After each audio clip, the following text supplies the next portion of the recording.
Avant de commencer cette vidéo, n'oubliez pas de vous abonner et de la partager. Pour s'abonner, il suffit de cliquer sur la cloche de notification ou le lien d'abonnement juste en dessous. Si vous avez donc des questions à poser, soyez donc libre de les poser dans l'espace commentaire. Bienvenue dans cette nouvelle vidéo. Nous allons voir comment personnaliser les styles dans un tableau croisé dynamique. Alors, la galerie des styles de tableau croisé dynamique dans l'onglet de création du ruban propose 85 styles prédéfinis avec des styles clairs, des styles moyens et enfin des styles foncés. Notez également que vous pouvez modifier les vignettes des 85 styles affichés dans la galerie. Le groupe options des styles de tableau croisé dynamique apparaît à gauche de la galerie des styles de tableau croisé dynamique. Si vous souhaitez des lignes ou des colonnes à bande, il est préférable de sélectionner l'option colonne en bande avant d'ouvrir la galerie. Donc si je coche l'option colonne à bande, lorsque je viens ouvrir la galerie, cela me montre en fait tous les types de styles qui apparaissent avec des colonnes à bande.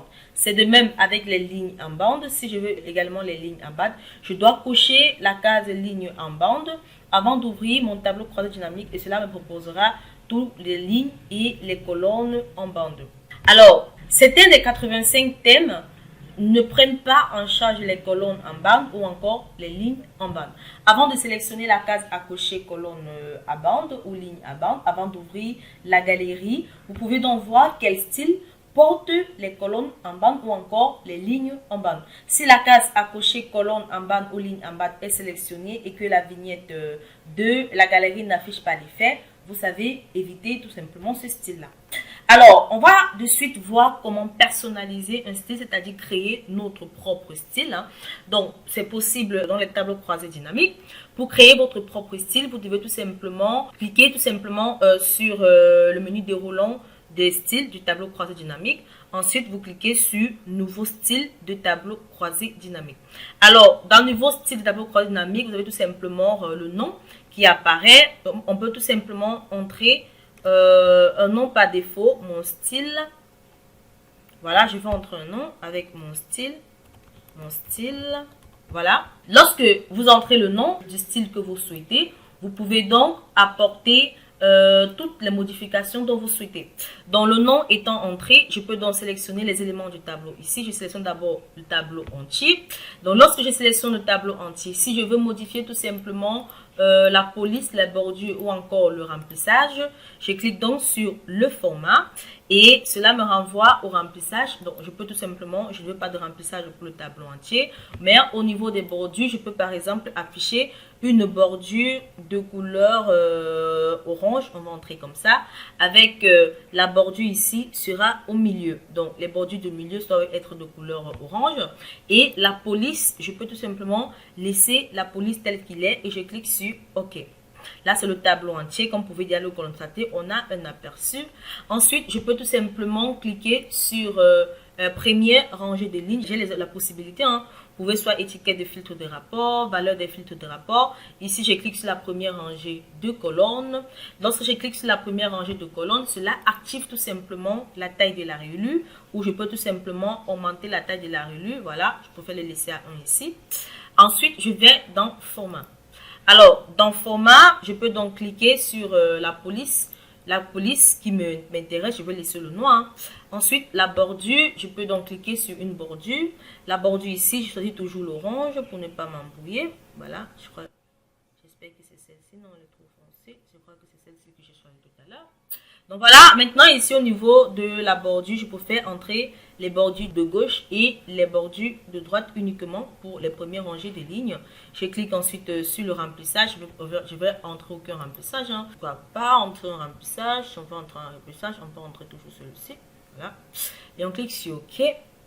Voilà à quoi cela ressemble déjà. Ensuite, au niveau de... Je vais sélectionner également les premières rangées de lignes. Je vais appliquer ici la même bordure, aucun remplissage. Mais au niveau de la bordure, j'affiche toujours la couleur orange pour qu'il n'y ait pas d'ambiguïté. Donc, je vais donc sélectionner ici les bordures du haut, la bordure du milieu et la bordure du bas. Je clique ensuite sur OK. Voilà, j'ai déjà un aperçu. Et enfin, je clique sur les lignes d'en-tête. Voilà. Cela dépend de moi. Hein. Vous pouvez sélectionner les éléments que vous voulez. Dans ligne d'en-tête, je clique dans ce format. Et là, je peux donc entrer un remplissage pour les lignes d'en-tête, la police, le blanc, le noir, bordure, le remplissage. Je peux tout simplement mettre également cette couleur pour les lignes d'en-tête et je clique sur OK. Donc voilà, en quelque sorte, l'aperçu de mon style. Voilà, je peux m'arrêter là, hein, je peux continuer, cela dépend de vous. Voilà en quelque sorte comment cela apparaît. Je peux sélectionner d'autres éléments et continuer. Je peux donc cliquer, lorsque j'ai terminé, je clique donc sur OK. Et là, je viens donc de créer mon style de tableau croisé dynamique. Alors, vous allez peut-être vous étonner de savoir pourquoi est-ce que ce style n'a tout simplement pas apparu directement dans mon tableau croisé dynamique, tout simplement parce qu'elle n'a pas été sélectionnée. Hein. Mais le style existe déjà. Donc, lorsque je clique sur ce petit menu de roulant, j'ai bel et bien le style personnalisé, comme vous pouvez le constater, qui comporte le nom que j'ai donné, mon style. Et lorsque je clique dessus, comme vous pouvez le constater, j'ai donc le style que je viens de créer qui est appliqué au tableau croisé dynamique. Donc, vous pouvez faire de même, vous pouvez créer des styles avec des combinaisons que vous souhaitez. Donc, voilà comment créer donc un style de tableau personnalisé dans un tableau croisé dynamique. Voilà, j'ai le groupe personnalisé qui apparaît avec le nom mon style. Maintenant, on va voir également comment choisir un style par défaut pour tous les autres tableaux croisés dynamiques que vous créez après. Donc, vous pouvez donc contrôler quel style est le style par défaut à utiliser pour tous les futurs tableaux croisés dynamiques de votre ordinateur. Donc, la valeur par défaut peut être l'un des styles intégrés ou encore le nouveau style que vous avez tout simplement personnalisé, que vous pouvez tout simplement également modifier. Donc, dans la galerie de styles, vous allez tout simplement sélectionner le style. Par exemple, ici, je veux que mon style soit le style par défaut, le style que j'ai créé soit le style par défaut. Je clique donc sur le style que je viens de créer. Ensuite, je fais un clic droit et je sélectionne défini par défaut. Et lorsque cela est défini par défaut, cela signifie que tous les autres tableaux croisés dynamiques que je créerai comporteront tout simplement ce style-là. Donc voilà, j'espère que vous avez aimé la vidéo. Nous allons donc nous retrouver très prochainement dans une nouvelle vidéo.